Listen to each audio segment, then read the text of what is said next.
안녕하십니까. 어유 오랜만에 우리 선생님 보시네. 어떻게 그동안에 공부 많이 하셨어요? 안 했어요? 그럼 뭐 있었어? 네? 일 하시라고? 몸살 다 나왔어요? 그랬어요? 얼굴이 훨씬 밝아졌네. 네. 자, 우리 지난 시간에 저당권 못 들어갔던가요? 네. 저당권 들어갈 거죠? 진도가 조금 늦어졌네요. 383페이지. 우리 교재 383페이지. 이 저당권은 두 문제가 예상이 되죠. 두 문제. 왜 이렇게 오랜만에 나오셨어? 바빴어요? 아이고, 그냥. 참, 공부해야지, 일해야지, 참. 네, 그렇습니다. 자, 저당권은, 조미를 수반하지 않으면서 저당권자가 그 저당 목적물에서 채권의 우선 변제권을 확보하는 제도죠. 그렇죠? 자, 여기에서 이것부터 정리하고 들어가야죠. 저당권자와 설정자, 저당권 설정자. 저당권자는 원칙이 채권자의 하나죠. 채권자가 저당권자가 되는 게 원칙이죠. 근데 이 예의 때문에, 이것 때문에 주의하세요. 지금 현재 채권자는 아니더라도 장차 채권이 제3자에게 귀속되는 것이 명백해요. 그러면 제3자 명의로 하는, 이게 시험 문제 나옵니다. 제3자 명의로 하는 등기도 유효하다는 거. 이거 알아놓으셨나? 자, 채권자가 저당권자가 되는 게 원칙이지만 반드시 그런 건 아니라는 얘기죠. 제3자 명의로 저당권 등기할 수 있다 없다? 있다. 설정자는 채무자에 한하지 않죠. 자, 채무자 또는 제3자. 이 제3자를 우리가 뭐라고 불렀죠? 물상보증인. 물상보증인이 바로 저당권 설정자가 될 수 있는 거죠. 물건으로 보증을 서준다 해서 물상보증이라고 그래요. 알겠죠? 설정자는. 자, 저당권자와 설정자를 구별할 줄 알으라는 거. 자, 우리 뒷장이 넘어가서요. 우선변제적 효력을 가지고 있는 게 저당권이고 점유를 수반하지 않는다. 여러분들 점유를 수반하지 않는 권리다 하면은 뭐가 팍 떠올려요? 반환 청구권이 없다. 이거 떠올려야 합니다. 우리 점유를 수반하지 않는 것이 두 가지죠. 지역권과 저당권. 반환 청구권 없다라는 거. 이거 시험 문제 잘 나와요. 지역권과 저당권에는 물권적 뭐가 없다? 반환 청구권이 없다. 자, 그 다음에 담보물권의 공통적인 성질이다 해서 부종성, 수반성, 불가분성, 물상대의성 다 인정되죠? 다 인정되는데 우리 근저당권은 부종성의 완화제도다, 예의다 그러죠. 일시적으로 채권이 제로가 되더라도 근저당권은 소멸하지 않는다는 거 알죠? 예의다. 그 다음에 우리 물상대의성, 다른 변형가치물에 저당권의 효력이 우선변제적 효력이 인정되려면은 이것이 다른 변형가치물, 화재보험금이나 수용보상금이 수령되기 전에 뭘 해야 한다? 압류가 중요한 거야. 어떻게 하기 전에? 수령되기 전에, 인도되기 전에 압류해야 한다. 이 압류는 꼭 저당권자가 해야 한다? 제3자가 해도 무방하다. 그렇죠. 그게 시험 문제 나오죠. 제3자가 압류해도 무방하다는 거, 그게 물상대의성이죠. 385페이지. 저당권의 성립이다. 여기 나오죠. 1번에 저당권 설정계약의 당사자. 동그라미 1번. 저당권 설정계약의 당사자는 저당권자와 설정자인데, 자, 우리 여기에 채무자가 아닌 자를 채무자로 설정 등기가 되면 무효죠. 여러분들 저당권 등기에 채무자는 반드시 기재해야죠. 채무자. 그러면 채무자가 아닌 자를 다른 사람을 채무자로 기재했으면 그 등기는 무효입니다. 알겠죠? 반드시 채무자는 기재해야 한다는 거. 그 다음에 동그라미 2번에 저당권자는 원칙적으로 채권자에 한한다 써있죠? 근데 제일 밑에 줄에, 동그라미 2번에 제일 밑에 줄에 제3자 명의의 저당권 등기도 유효하다 써있죠? 지금 이거 지금. 제3자 명의의 저당권 등기도 유효하다. 오케이? 이게요, 여러분들 시험 문제 세 군데에서 나와요. 이 제3자 명의로 등기가 유효한 것이 세 군데가 뭐냐? 잘 나와요. 세 군데 다 나와요. 지금 전세권, 저당권, 가등기 담보권. 이 세 가지는 반드시 채권자에 한한다. 제3자 명의로 하는 등기도 유효하다. 그렇죠. 이거 암기해야 합니다. 제3자 명의로 하는 등기도 유효하다. 이 세 군데가 나와요. 전세권도 그럽니다. 알겠죠? 아무튼 같은 내용이니까 같이 알아놓으시라고 얘기하는 거죠. 저당권 설정 등기다 해서 386페이지. 386페이지에. 자, 우리 저당권 등기가 2번을 보면은 불법 말소됐어요. 저당권 등기가 원인 없이 말소됐어요. 그렇다고 해서 저당권 소멸한 거예요. 저당권은 여전히 존속하는 거예요. 여전히 존속하죠? 그러면 말소 회복 등기 청구가 가능하네? 자, 이게 중요한 거죠. 누구를 상대로 말소 회복 등기 청구해야 한다? 이게 시험 문제 나와. 현재 소유자, 말소 당시 소유자. 그렇지. 말소 당시 소유자를 상대로 말소 회복 등기 청구해야 한다는 거, 그거 좀 염두에 두시고, 그 다음에 그게 세 번째 줄에 나오네요. 말소 회복 등기는 말소 당시 소유자를 상대로 청구한다. 2번의 세 번째 줄. 2번의 세 번째 줄 밑줄 쳤죠? 그 다음에 네 번째 줄 보니까 불법 말소된 후 경매가 실행됐다. 경매다 동그라미 쳐죠. 경매가 실행되면, 이거 작년에 또 나왔잖아요. 경매가 실행되면 어차피 저당권은 소멸하는 거예요, 아니에요? 소멸하는 거죠. 이거 말소 회복 등기 청구 못 한다는 거. 작년에 또 나왔어. 이거 지금 네 번째 나온 것 같아. 네 번째. 알겠죠? 자, 다시 한번 얘기합니다. 불법 말소된 저당권은 말소 회복 등기 청구가 가능하다고 했어. 근데 다른 권리자가 강제 경매를 했던, 후순위 저당권자가 의무 경매를 했던 경매가 실행되면 불법 말소된 저당권도 소멸하는 거잖아. 그렇기 때문에 말소 회복 등기 청구 못 한다는 거. 그 대신 후순위 배당권자, 원래 저당권은 소멸한 게 아니거든. 불법 말소됐을 때 권리는 존속하거든. 그러니까 후순위 배당권자에게 자기의 배당금 반환 청구할 수 있다 없다? 있다. 부당이득 반환 청구할 수 있죠. 오케이? 그것까지 기억하시면 좋죠. 말소 회복 등기는 못 오지만 거기 다섯 번째 줄 부당이득 반환은 청구할 수 있다 써 있죠. 경매다 동그라미 쳐놓으시고. 자, 우리 저당권의 객체다. 우리 민법상 저당권의 객체는 부동산, 그 다음에 지상권, 전세권을 목적으로 저당권 설정할 수 있어요, 없어요? 있죠. 그러면 지상권, 전세권을 목적으로 저당권이 설정됐을 때 저당권자의 동의 없이 지상권, 전세권을 소멸시키지 못한다는 거.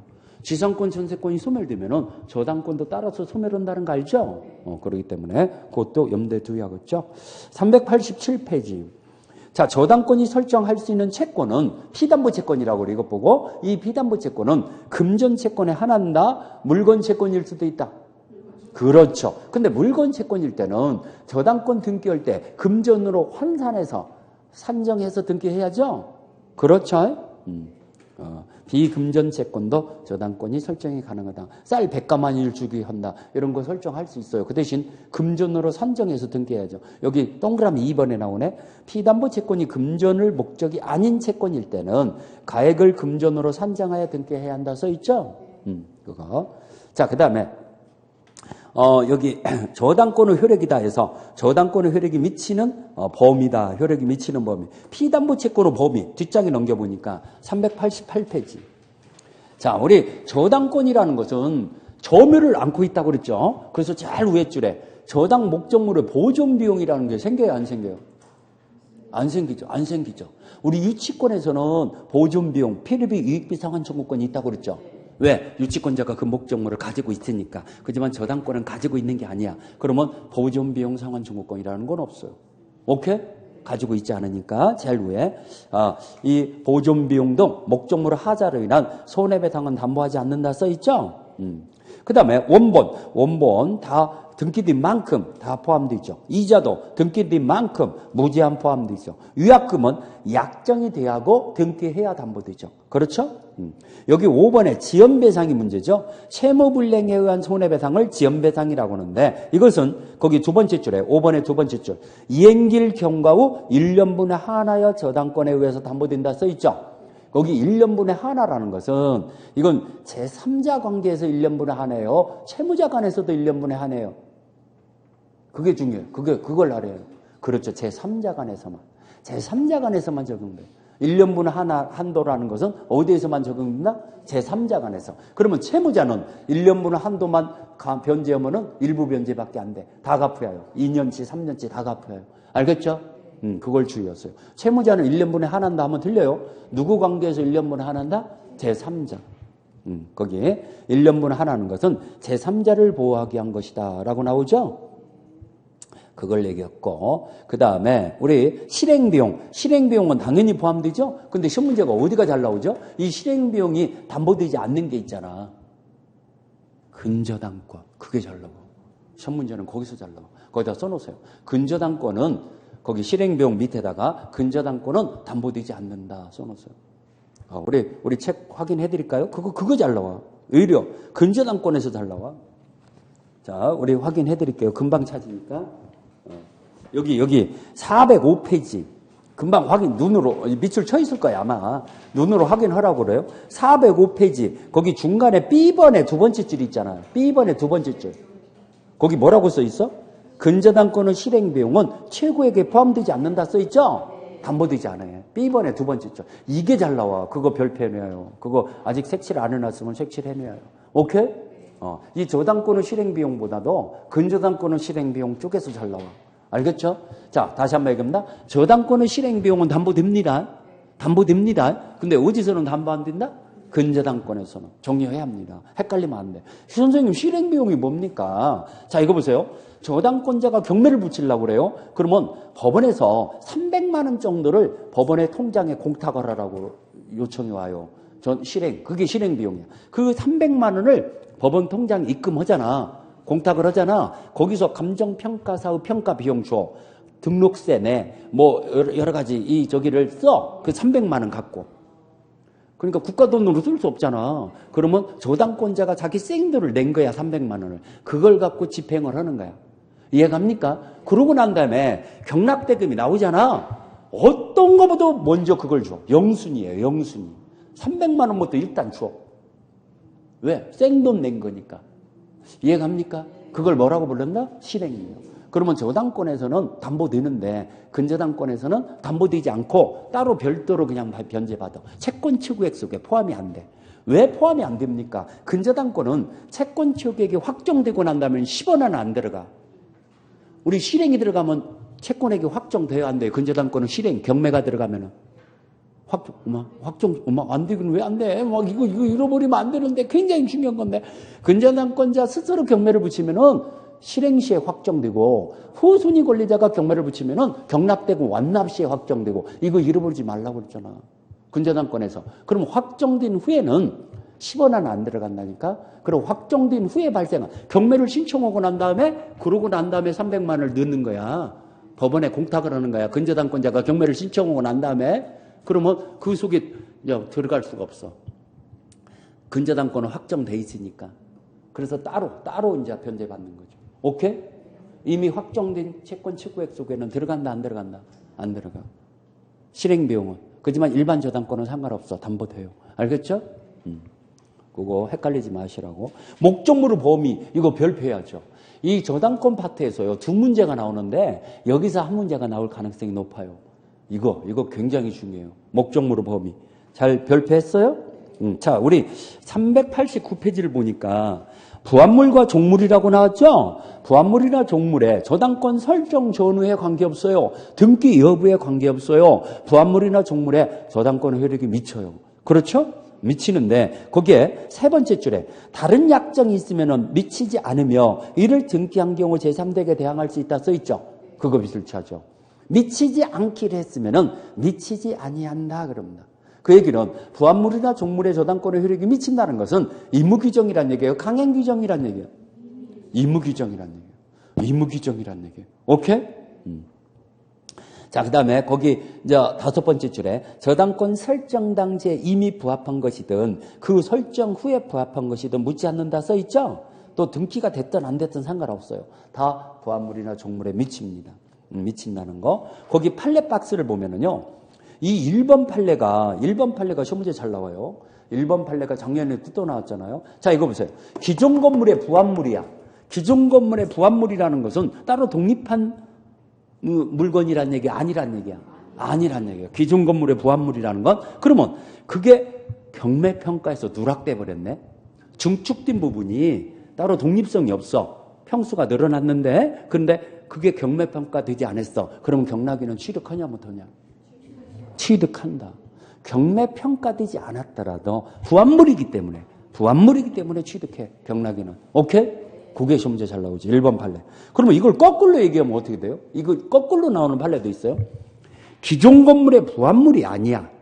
그러면 기존 건물만 경매를 붙이하는데 부합물이 아닌 독립한 그 부분을 경매가 들어갔어. 근데 이게 경매평가가 돼버렸네.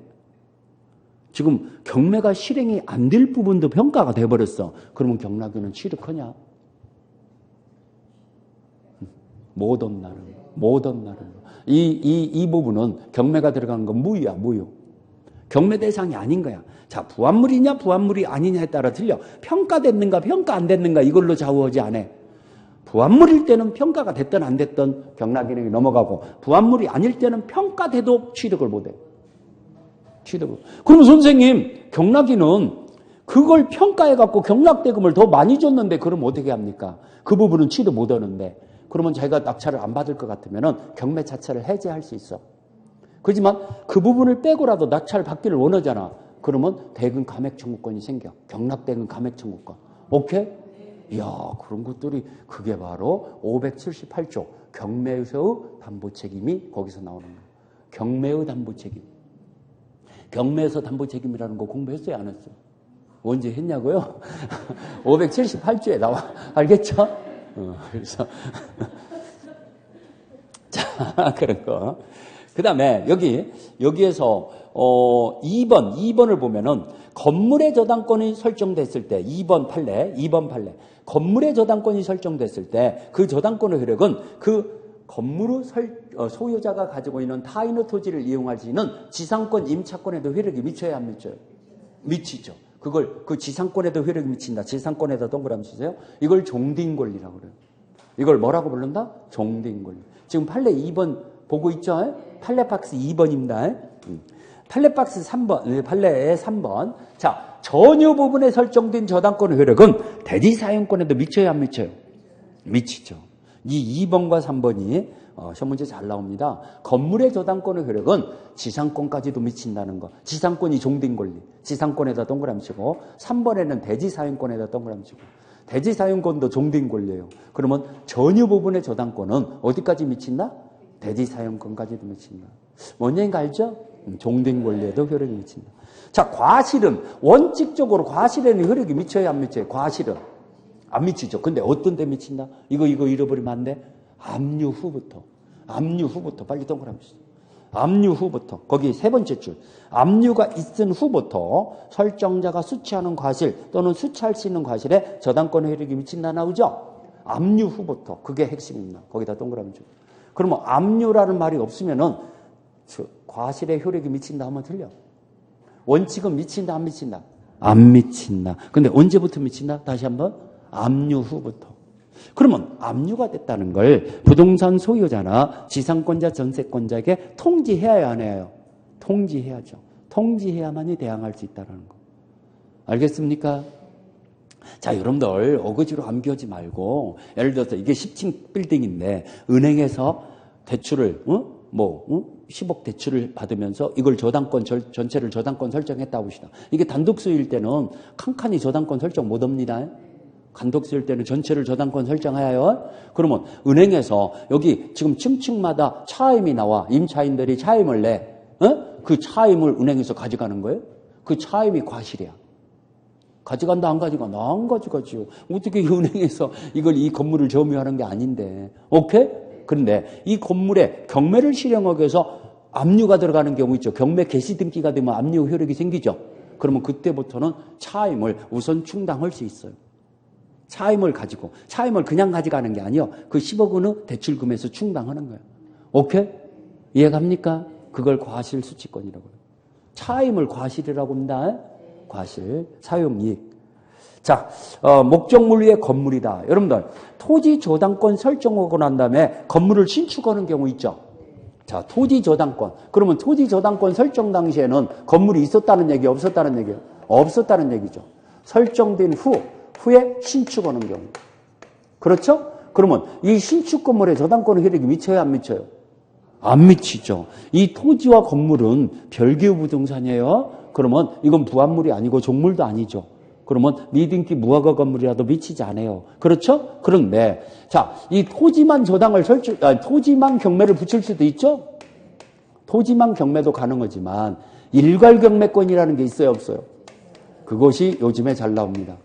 일괄 경매권이나 토지만 경매를 붙이는 것은 저당권자의 선택권이라는 거예요. 반드시 일괄 경매를 해야 한다 이러면 틀려요. 오케이? 그러면 이거 보세요. 토지만 경매를 붙였을 때 토지와 신축 건물의 소유자가 틀리게 될 수도 있죠. 그러면 신축 건물의 소유자에게 법정 지상권이 생기냐? 타인의 토지를 이용할 수 있는 지상권이 발생해요? 발생하지 않아요? 지상권 발생한다? 지상권 없다? 지상권이 발생하면은 일괄경매권이라는 건 인정 안 해요. 법정 지상권이 안 생기니까 신축한 건물이 1년밖에 안 됐는데 철거할 문제가 생겨. 그래서 일괄경매권이 인정되는 거예요. 그래서 일괄경매권과 법정 지상권은 완전 반대예요, 반대. 오케이? 자, 우리 법정 지상권이 생기려면은 저당권 설정 당시에 건물이 반드시 있었어야 해요. 그 후로 신축했다고 했잖아. 그럼 법정 지상권이 생길 리가 없어. 오케이? 이해 갔죠? 그러면 일괄경매를 할 때는 꼭 좀 주의하세요. 경매 신청 당시에 토지와 건물은 동일한 소유자예요. 언제 동일 소유? 언제? 원시적 동일 소유, 경매 신청 시에 동일 소유. 그렇죠. 원시적으로 동일한 소유해야 한다 이러면 틀려요. 경매 신청 시에 동일 소유일 때는 일괄경매 할 수 있어요. 만약에 동일 소유가 아니야, 그러면 일괄경매 못 해. 오케이? 그 다음에 이제 두 번째. 자, 그러면 일괄경매를 했을 때 건물의 경락대금에 우선변제권이 있냐? 이게 시험 문제 나오죠. 경락대금에 우선변제권. 이게 있어요, 없어요? 우선변제권. 이게 시험 문제 나와요. 없죠? 왜 없어요? 건물에는 저당권 효력이 안 미치잖아. 토지의 경락대금에서만 우선변제권이 있죠. 건물의 경락대금에는 우선변제권 없죠. 이 두 가지가 가장 중요한 거예요. 경매 신청 시에 동일한 소유자야만이 일괄경매가 되고 건물의 경락대금에는 우선변제권 없다는 거 꼭 기억하세요. 오케이? 자, 그게 바로 365조 거기 나오잖아요.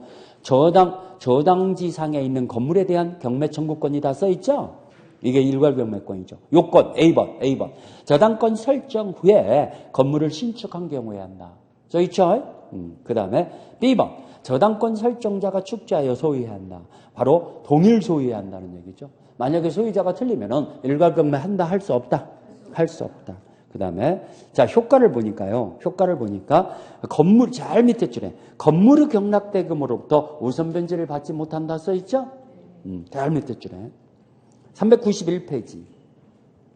391페이지에 일괄경매. 자, 여기에서 제일 위에 B번을 보면은 대지의 경락대금에서만 갖고도 충분한 변제가 돼요. 그래도 신축 건물까지도 같이 일괄경매 할 수 있냐? 그게 뭔 말이냐면은 민사집행법을 보면은 저당 목적물에서 충분한 배당이 될 때는 채무자의 다른 부동산에 경매를 못 붙이도록 금지시키고 있어. 그걸 과잉경매 금지 규정이라고 하거든. 과잉경매.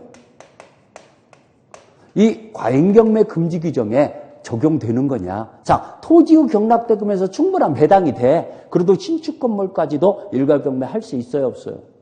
있어요. 과잉경매 금지 규정에는 적용 없다. 규정은 적용 없다. 그 얘기는 토지의 경락대금에서 충분한 배당이 된다 해도 일괄경매를 할 수 있다는 얘기. 제일 위에 B번. 자, 대지만의 매각대금에서 경매비용 피담보 채권의 변제가 충분하더라도 건물도 일괄에 경매하였다 하여 위법한다고 할 수 없으며 라고 나오죠? 이걸 우리가 뭐라고 부른다? 과잉경매 금지 규정의 예의라는 거.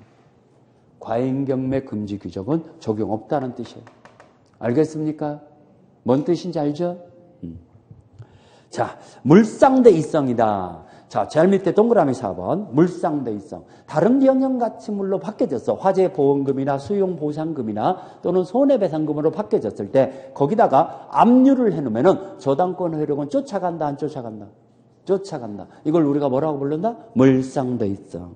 자, 이 물상대이성은 거기에 지금 동그라미 4번의 5번째 줄 보험금, 손해배상금, 수용보상금 거기에 미치는 건데 거기 6번째 줄에 목적물의 매각대금이나 차임 등에는 물상대가 인정되지 않는다 써있죠? 거기다 비춰죠.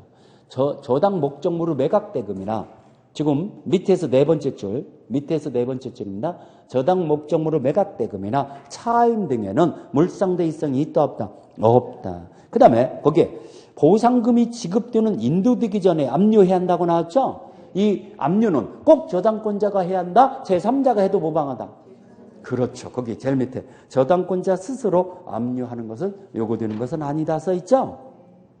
그렇죠? 그러면은 그 밑에 여기 391페이지 그 밑에 여백이 좀 공간이 아깝잖아. 공간, 에? 아깝죠? 그러면은 자, 토지 저당권이 설정 후에 토지가 수용이 된 경우, 수용된 경우에 자, 이 수용 보상금이 압류하기 전에 수령이 돼 버렸어. 압류를 해야 하는데 압류 전에 보상금이 수령이 된 경우, 그러면 보상금이 수령이 됐으면은 이제 버스 떠났다 안 떠났다? 수령된 경우, 수령한 경우, 물상대의성 없죠. 물상대의성은 수령되기 전에, 인도되기 전에 압류해야 한다고 그랬어. 근데 수령해버렸으니까 물상대의성은 있다 없다? 없다. 그러면 저당권은 여기에 우선변제적 효력이 없는 거죠. 이 보상금에 대해서. 오케이? 그런데 이 수령해간 사람이 부동산 소유자가 수령해갔냐, 다른 채권자가 수령했냐에 따라 틀려져 버려요. 자, 소유자의 수령. 부동산, 이 토지의 소유자가 수령한 경우 있겠죠? 그 다음에 다른 채권자, 일반 채권자. 요게 여러분들 기출문제 나왔죠? 다른 채권자의 수령. 자, 소유자가 수령해갔으면은 저당권자가 물상대의성을 행사해서 우선 변제를 받아가야 하는데 이자가 받아가지를 못하다 보니까 이 사람은 부당하게 이득을 본 거예요. 그래서 저당권자는 소유자에게 부당이득 반환 청구권 행사가 가능해. 부당이득 반환 청구가 인정돼.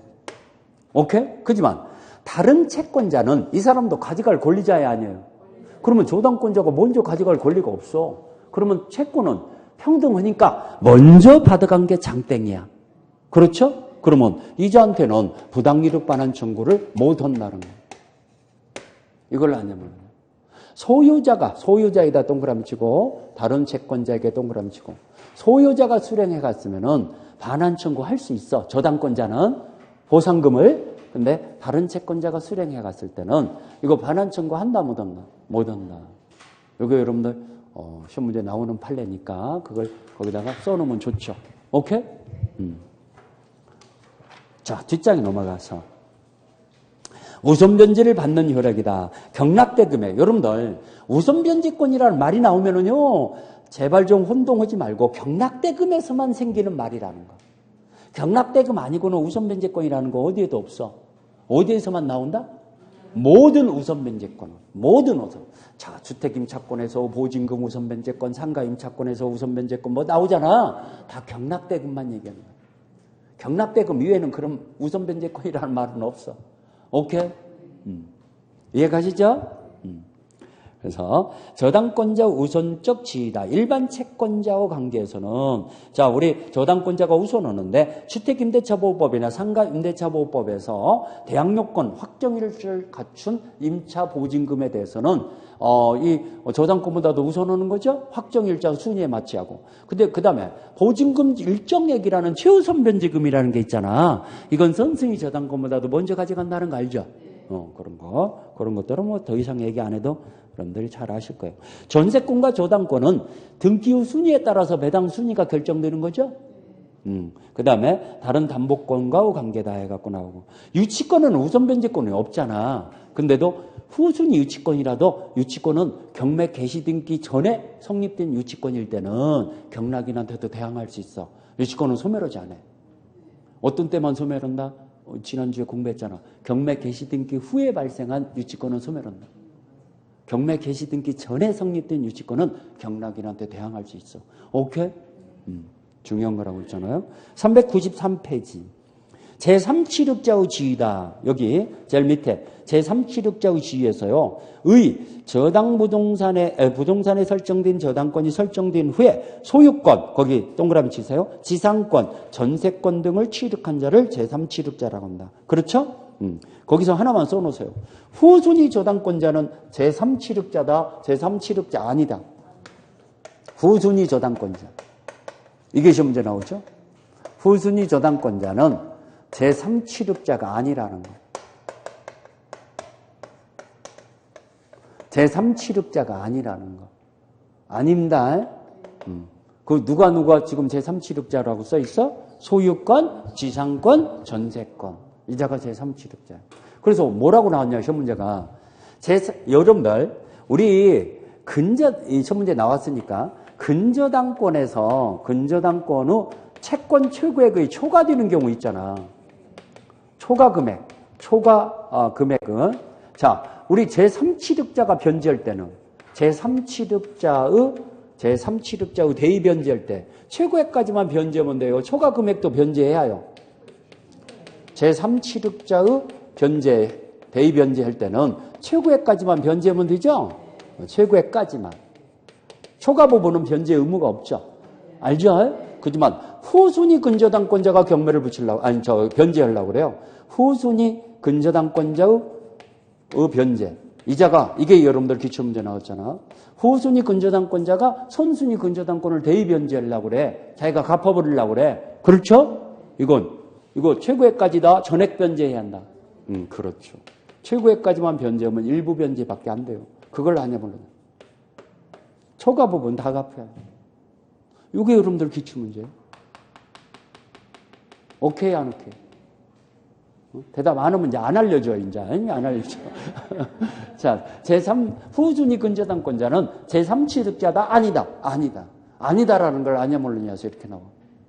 전문자가. 알겠습니까? 아니다라는 걸 아냐 모르냐. 자, 우리 제3취득자 보호규정. 여기 동그라미 1번. 경매인이 들 수 있는 권리다. 경매인이 들 수 있다. 경락이 들 수 있어요, 없어요? 제3취득자는. 거기 색칠을 했어요. 경매인이 들 수 있다. 경매인이 들 수 있어요? 작년에 한 지문에 나왔잖아. 제3취득자도 경매인이 들 수 있다. 이렇게 나왔어. 29위 기출문제. 맞았죠? 경락이 들 수 있어요? 경매인이란 말은 뒷장이 넘어갔어. 제3취득자의 변제다. 여기 나오잖아. 제3취득자가 변제할 때 거기 그 364조 밑에 조문 밑에 네 번째 줄. 제3취득자는 지연이자는 이 이행기일 1년분만 변제하면 족하다 써 있죠? 자, 1년분 이상은 변제할 의무가 없다 이겁니다. 제3취득자는. 그다음에 여기 제3취득자는 여기 나오네. 기억번. 후순위 근저당권을 취득한 자는 여기 기억번의 두 번째 줄. 제3취득자에 해당하지 아니함으로 나왔죠? 그러면은 후순위 근저당권자가 이 기억번의 제일 여섯 번째 줄. 후순위 근저당권은 최고액까지만 변제하고 근저당권을 말소를 청구할 수는 없다 써 있잖아. 언제 빗줄 쳐 있는 거 쳐 있구나. 쳐 있어요, 안 쳐 있어요? 이거. 후순위 근저당권은 최고액까지만 변제하면 말소 청구 못해. 전액 변제해야 한다는 걸 아냐면. 후순위 근저당권은 제3취득자가 아니니까. 오케이? 밑줄 쳐 있죠? 그거 얘기했고. 그 다음에 우리 제3취득자의 비용상환청구권 이 3번 좀 별표해서 이게 중요해요. 제3취득자가요. 피레비 이익비가 발생하는 경우 있어요, 없어요? 저당 목적물이 설정되어 있는 건물을 자기가 사던 걸로 리모델링 하는 경우 있죠. 그러면은 그 비용은 저당권자보다도 경락대금에서 우선상환 변제받을 수 있다는 거. 그게 비용상환청. 그러면 여러분들 이것 좀 보세요. 여러분들이 건물을 살 때 전 소유자가 저당을 잡혔으니까 그걸 대금에서 공제하고 인수하기로 하면서 사는 경우 있어요, 없어요? 그러면 제3취득자가 되는 거냐? 채무를 인수하면서 사기로 했어. 그러면 제3취득자가 아니에요. 그걸 인수하기로 했으면 자기가 채무자지 제3취득자가 아니야. 오케이? 그러면 저당권을 인수한 게 아니야. 그냥 샀는데 매도인이 말소해줘야 하는데 안 해줬을 때 이 매도인을 대신해서 변제해갖고 대의 변제할 수도 있고 이러잖아요. 또 제3취득자와 피리비 이익비가 발생했으면은 저당권자보다도 먼저 가져갈 수 있다는 얘기예요. 자, 채무를 인수한 자는 제3취득자다 아니다? 아니다. 그냥 채무자예요, 채무자. 오케이? 뭔 얘기인가 알겠죠? 오해하면 안 돼요. 채무를 인수했을 때는 제3취득자가 아니라는 거. 거기 나오네. 거기 니은번. 그 바로 위에 동그라미 3번 위에 니은번. 제3취득자가 피담보 채무를 인수하면서 매수하였다면 채무자의 지위를 변경됨으로 채무자의 지위를 승계한 것이므로 여기 364조에 해당하는 적용될 여지가 없다. 제3취득자에 해당될 여지가 없다. 364조가 제3취득자거든. 채무를 인수했으면 아주 이쁘게 자세히 잘 써있구만. 그렇죠? 채무를 인수했으면 제3취득자다 아니다. 아니다라는 얘기예요. 거기 바로 위에 지금 동그라미 3번 바로 위에 니은번 읽어본 거예요. 니은번. 자, 제3취득자 필요비 이익비 우선상환 청구권이 생긴다는 거. 그 대신 모든 이익비는 여러분들 꼭 필요비는 아니야. 모든 이익비는 법원에서 상당한 기간을 허용해 줄 수 있어요, 없어요? 모든 이익비만 그래요. 필요비는 그게 없어요. 그래서 제일 밑에 줄에. 자, 우리 제3취득자 이익비에 대해서는 법원에서 상당한 기간을 허용할 수 있다, 허용할 수 없다. 허용할 수 없죠? 이건 우선상환 청구권이기 때문에 이것은 허용할 수 없다는 얘기죠. 다른 것은 이 회복자가 비용을 줄 때는 허용받을 수 있어요. 근데 이것은 허용할 수 없다는 얘기죠. 그렇죠? 우선상환을 받아야 하니까 그걸 말하는 거예요. 그 다음에 저당권의 침해에 대한 구제다. 395페이지. 저당권의 침해에 대한 구제에서 여기 구제 방법에서 1번에 물권적 청구권 거기 밑을 취하죠. 자, 물권적 청구권 중에서 무엇은 없다고 아까 강조했죠?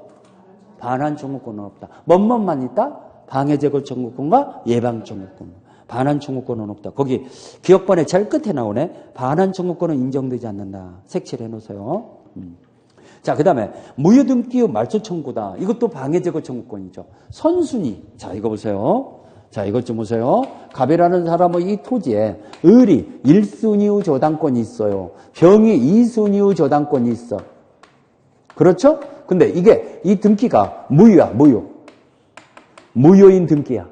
돈을 다 갚았어. 채권이 소멸했어. 그러면 후순위 저당권자가 이 선순위 무효인 저당권 등기를 말소 등기 청구할 수 있냐? 이걸 물어본 거죠.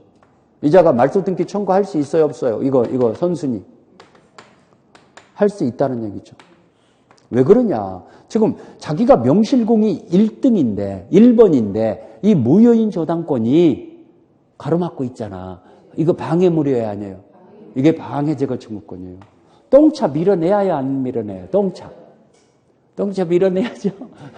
이게 방해. 그러면 이제 한 단계 더 들어갑니다. 자, 이 등기가 이 정의라는 사람에게 원인 없이 등기가 됐어. 그러면 불법 등기가 됐어. 이 소유권 등기가 넘어갔으면 이거 무효예요, 아니에요? 무효죠. 그러면 이 저당권자가 이거 말소 등기 청구할 수 있냐? 이걸 물어보려고 그러죠. 생겨요, 안 생겨요? 말소 등기 청구권. 모르겠다? 안 생깁니다. 왜 안 생기냐? 소유자가 누구로 바뀌어져도 저당권은 신경 쓰지 않는 거예요. 저건 방해 제거 청구가 아니에요. 소유자가 누구로 바뀌어져도 저당권은 깎아본 거예요, 아니에요? 그러면 소유권 등기가 무효인 등기라고 해서 저당권자가 아무 침해가 없어. 이건 침해가 돼. 침해가 되니까 똥차 밀어내야 해요. 그렇지만 이건 침해가 아니야. 누가 여러분들 은행에서 여러분들 아파트 대출을 했고 은행에서 아파트 팔아먹는 거 신경 써요? 그 은행에 대출을 해줬을 때는 근저당권 설정했을 때는 은행은 허락을 받아서 아파트 팔이야 해요? 대답 안 듣는 분들은 그러는가 봐요 아마. 전혀 신경 안 쓰잖아 은행에서는. 신경 안 쓰죠? 소유자가 누구로 바뀌어져도 상관없어. 아파트가 있으면 되는 거니까. 알겠죠? 그러듯이 이 소유권 등기가 무효인 등기라도 근저당권은 말소 등기 청구 못해요. 그지만 선순위의 무효인 저당권 등기를 말소 등기 청구는 가능해요. 헷갈리지 마세요. 그걸 얘기하는 거예요. 자, 여기 무효인 저당권 등기를 말소 청구할 수 있다. 제3자 이의소다. 이 종물이라 이런 걸 강제 집행할 때 이 저당권자는 제3의 이의소를 제기할 수 있다 없다. 저당 목적물의 담보 가치를 감소시키는 거니까. 그렇죠? 손해배상 청구권이다. 자, 우리 저당 목적물의 담보 가치가 감소돼서 손해가 발생해 충분한 담보 가치를 못해. 그러면 손해배상 청구권 행사가 되는데 여기서 밑줄 취할 것은 저당권은 실행을 기다리기 전에도 손해배상을 청구할 수 있다. 거기다 밑줄 치세요. 손해가 발생한다면은 자, 5번째 줄에 손해가 발생하였다면 저당권은 실행 전에도 손해배상을 청구할 수 있다라는 말 밑줄 쳤어요? 그것이 없네요. 실행을 기다려서 손해배상을 청구한다 이러면 틀려. 손해가 발생했으면 바로 손해배상을 청구할 수 있어요. 자, 그 다음에 담보물 보충 청구권은 362조. 이것은 설정자의 책임 있는 사유로 이렇게 멸실 훼손됐을 때, 담보가치가 감소됐을 때 담보물 보충 청구권 행사한다는 거. 누구 규책사유? 그게 중요해요. 설정자의 규책사유. 거기다가 색칠해야죠. 설정자의 규책사유로. 그러면 이 담보물, 여기 하나, 3번에 조문 박스 밑에 담보물 보충 청구권을 행사할 때는 손해배상 청구권이나 즉시변제 청구권은 같이 행사 못 한다는 거. 그게 또 시험 문제 나오더라고. 담보물 보충 청구권을 행사할 때는 손해배상 청구권과 같이 행사한다, 못 한다? 못 한다. 즉시변제 청구권 같이 행사한다, 못 한다? 왜 그러죠? 왜? 여러분들 어거지로 암기하려면 머릿속에 안 들어가. 이해를 하면은 암기할 것도 없어. 그냥 저절로 나와. 담보물 보충 청구권이라는 것은 담보가치가 떨어지니까 불안해. 불안하니까 너 살고 있는 집도 잡아줘라.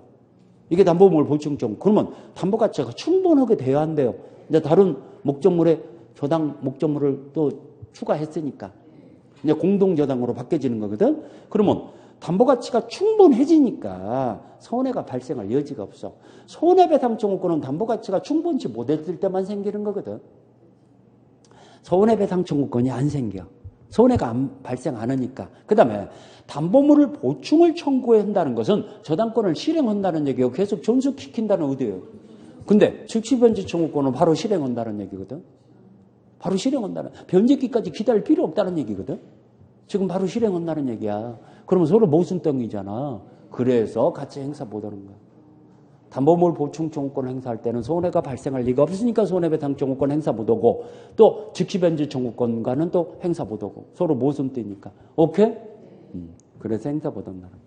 여기 즉시변제 청구권이다. 채무자가 담보물을 손상, 감소, 멸치할 때 기한의 이익이 상실되죠. 변제기까지 기다릴 필요가 없다 이겁니다. 바로 실행할 수 있다는 얘기예요. 오케이?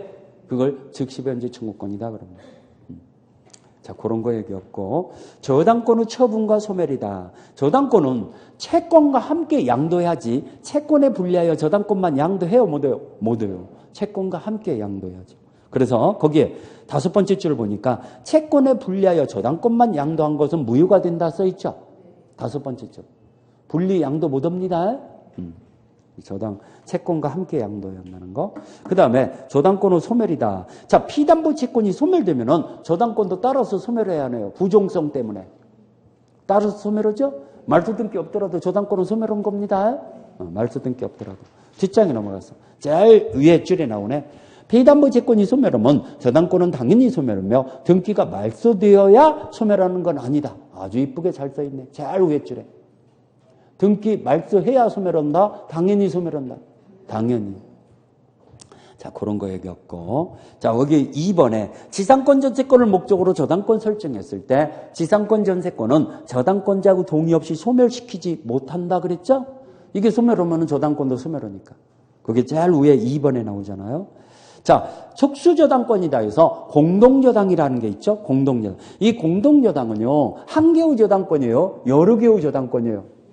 여러 개. 자, 이 공동저당이 우리 종종 시험 문제화 되잖아요. 그러면 어떻게 나와도 다 맞출 수 있도록 정리해 드릴 테니까 잘 들어보세요. 이거 하나만 알아놓으면 돼요. 자, 갑이라는 사람한테 을이 1억 5천만 원 빌려줬다. 그러면 을이 채권자죠. 이자가 채무자죠. 채무자죠?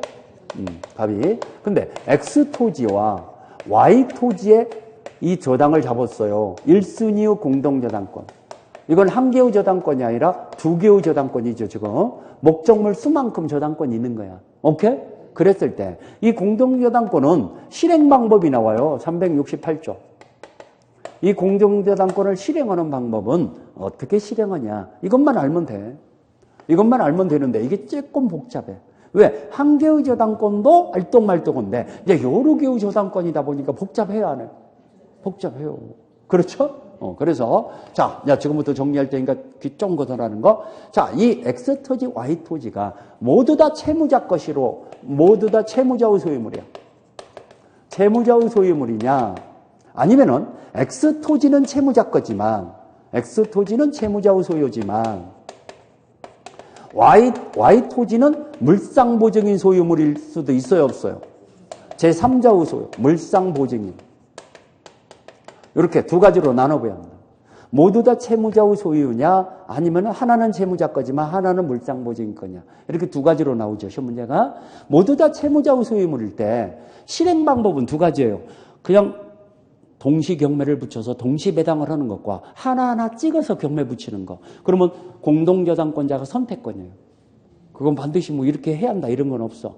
그렇죠? 그러면 동시 배당, 동시 경매에서 경락대금에서 동시 배당할 때는 비례해서 배당받아가요. 그래서 이 X토지에서 경락대금 1억 원 나와. 이 Y토지에서 2억 나와. 그럼 어떻게 배당받아가냐? 동시 배당했을 때는 비례 배당받아간다고 했어요. 경락대금에 비례해서. 그래서 X토지에 대해서는 5천 가져가죠. Y토지에 대해서는 1억 가져가죠. 이렇게 배당받아가.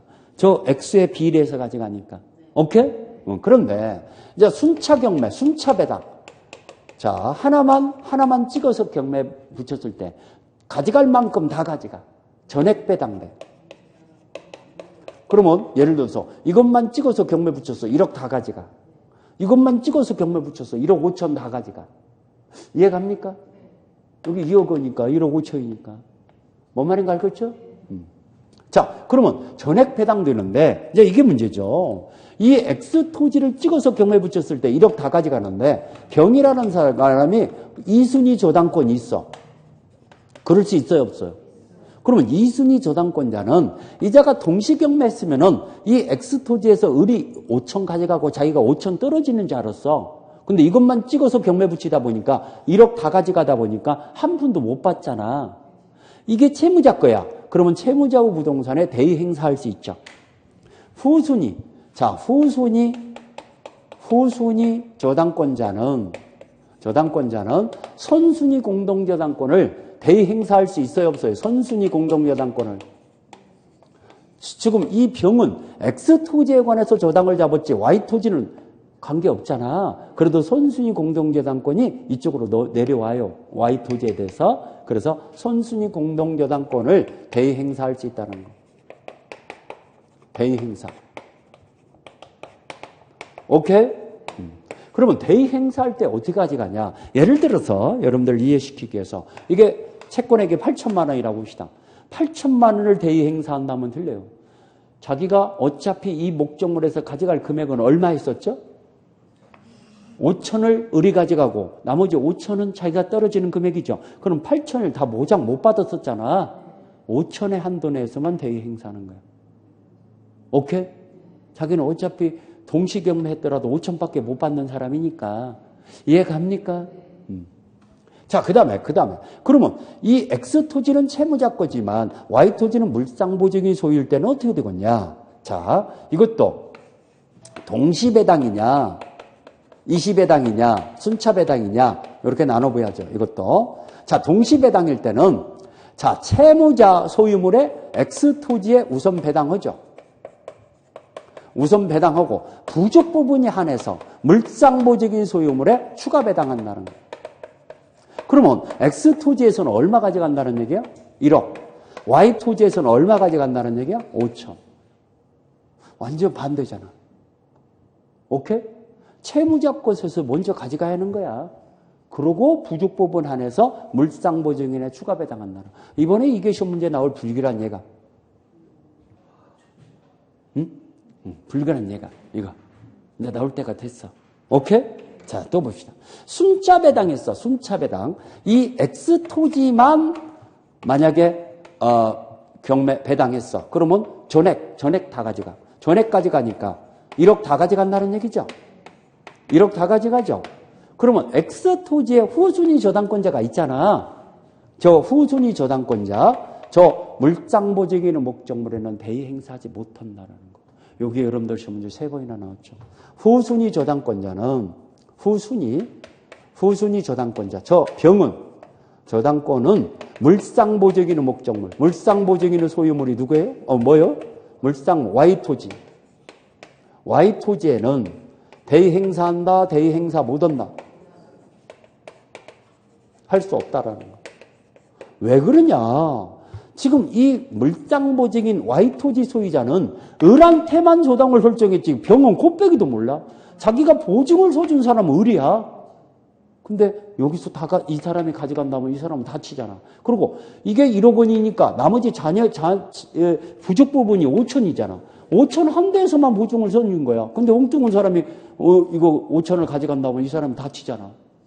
그렇기 때문에 물상보증인의 목적물에는 대의 행사하지 못한다는 거. 오케이?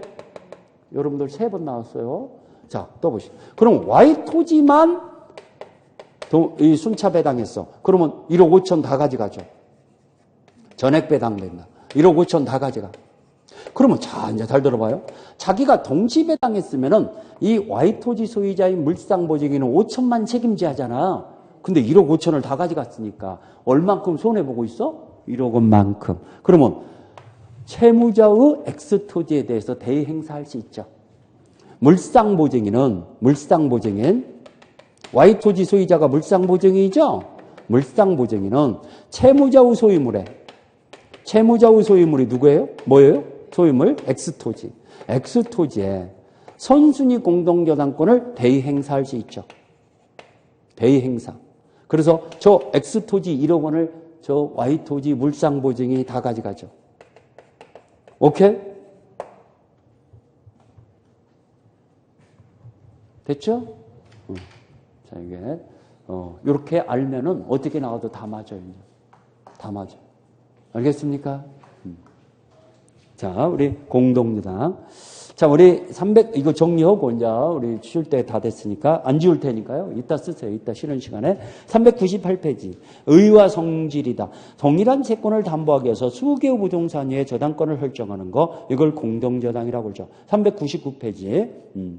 자, 우리 공동저당권의 성립이다. 설정기업과 등기에 의해서 발생하는 거고 공동담보 주의지를 기재해야죠. 5개 이상일 때는 공동담보 목록을 처음 본다 그랬죠? 자, 공동저당권의 효력이다 해서 우리 여기 제일 밑에 기억번 동시배당. 동시배당 오면은 모두 다 채무자의 소유물일 때는 어떻게 배당받아간다? 비례해서 분담을 정한다. 비례해서. 경락대금에 비례해서. 그 다음에 뒷장이 넘어가서 자, 20배당. 20배당 할 때는 자, 전액을 여기 400페이지 제일 밑에 니은번의 A번의 두 번째 줄 채권의 전부 변제를 받을 수 있다. 그런데 거기 그 경매의 부동산의 차순위 저당권자는 선순위 공동저당권이 동시배당했을 때 가져갈 수 있는 변제 금액의 한도에서 선순위자를 대의하여 행사할 수 있다. 저당권을 행사할 수 있다 써 있죠? 401페이지. 자, 우리 D번. 공동근저당권자가 목적부동산 중 일부에 대해서 환가대금 등으로부터 다른 권리자의 우선해서 피담보 채권의 일부를 배당받았어요. 그러면 최초 채권 취구액 중에서 그 배당받은 금액을 공제한 나머지가 채권 취구액으로 제한된다는 거. 이게 작년 시험 문제죠. 우리 29기 시험 문제가 이거죠. 자, 채권 취구액을 1억 2천으로 정했어. 근데 다른 권리자가 선순위 공동저당권인데 다른 권리자 후순위 저당권자가 경매를 붙였어. 8천을 우선 면제를 받아갔어. 그러면 나머지는 4천 남았죠? 그러면 채권 취구액은 4천으로 줄어든다는 거예요. 근데 4천으로 줄어드는데 이제 재밌어. 헷갈리게 하려고 지문에 이렇게 나왔어. 문제에. 자, 8천을 우선 배당을 받아갔는데 이 사람이 이제 안 갚으니까 나머지 이자다 뭐다 해갖고 5,500이 발생했어. 그랬을 때 경매가 됐을 때 최고의 한도 내에서 가져갈 수 있는 금액은 뭐냐? 답이 4천인데, 5,500, 이런 식으로 이렇게 해놨어. 작년 시험 문제가. 그렇죠. 답은 4천이죠. 1억 2천 중에서 8천을 변제받았으니까 채권 취득액은 나머지 금액으로 줄어든다는 걸 아냐 모르겠네. 오케이? 채권 취득액은. 그게 작년 기출 문제입니다. 자, 우리 402페이지. 물상보증인의 관계다. 물상보증. 동시배당했을 때는 여기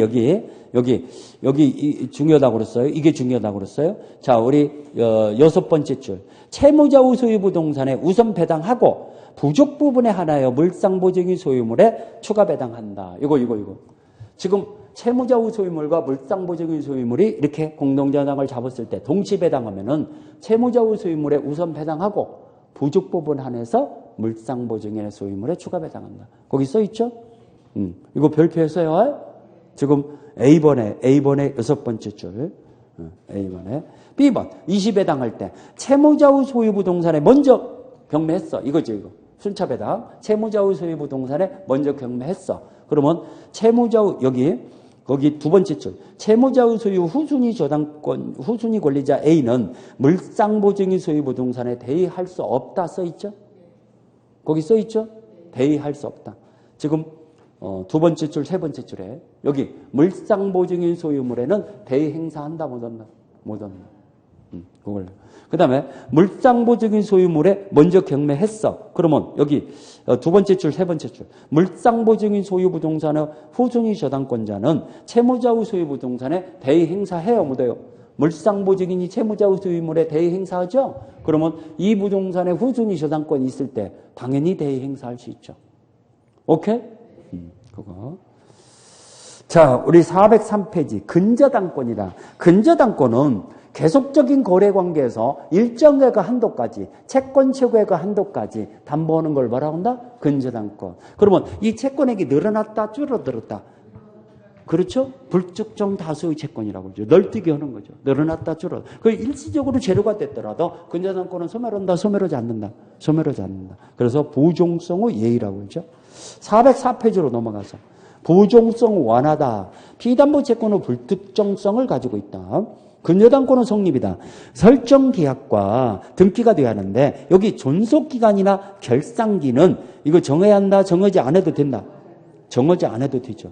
그렇죠? 그러지만 근저당의 취지와 채권 최고액은 반드시 등기해야죠. 싸우지 말고 저한테 물어봐요. 저한테 물어봐. 존속기간, 존속기간이나 결상기는 등기하지 않아도 된다는 거. 405페이지. 근저당권의 효력이다 해갖고요. 채무이자는 채권 최고액에게 산입되는 거죠. 그 다음에 지연배상도 1년분의 한도까지예요. 채권 최고액과 한도까지 포함되는 거예요. 채권 최고액과 한도까지 포함되죠. 지연이자. 여기 아까 실행비용은 포함되지 않는다겠죠. 거기 C번이 중요해요. C번 좀 별표하세요.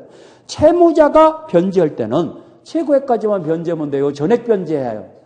그렇지만 물상보증이나 제3취득자가 변제할 때는 최고액까지만 변제하면 말소 청구할 수 있죠. 그거 잘 좀 밑줄 치고. 그 다음에 근저당권의 변경이다.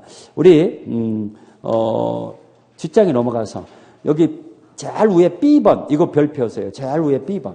자, 피담보 채무가 확정되기 전에 채무 범위나 또는 채무자를 변경할 수 있다 없다? 있다. 이거 문제 참 잘 나와요. 제일 위에 B번.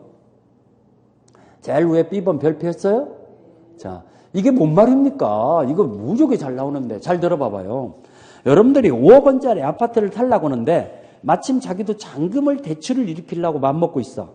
근데 매도인이 2억 원 대출을 일으킨 근저당권이 설정되어 있는 아파트네. 그러니까 자기가 그걸 차라리 그냥 안고 사는 게 낫겠어. 그러면 자기가 인수하기로 그렇게 안고 사기로 하면서 3억 원만 주고 2억 원 그 근저당권을 안고 살 수 있죠? 그러면 채무자를 변경해야 안 해요? 해야죠. 자기가 채무자가 됐으니까. 그 다음에 2억 원을 너무나 다 인수하면은 이자가 너무 많이 나와. 그래서 좀 여유가 있으니까 그냥 1억 원만 대출을 남겨놓고 1억 원은 갚으려고 그래. 그러면 채무 범위가 2억 원인데 1억 원으로 범위를 이게 변경할 수 있어요, 없어요? 있죠. 줄일 수 있어. 그 얘기야. 채무잖아. 채무 범위를 변경할 수 있다. 아이고 쉽잖아. 그냥 상식적인 얘기잖아.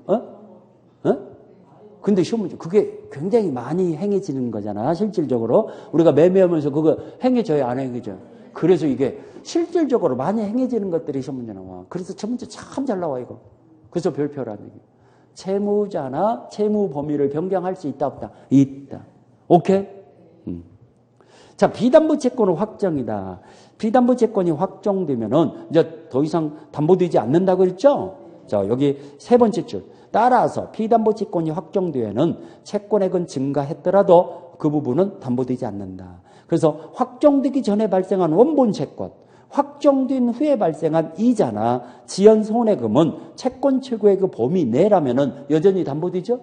자, 이거 보세요. 채권 최고액이 3억 원인데 확정된 채권액이 2억 5천이네. 그러면 5천억 여유가 있어요, 없어요?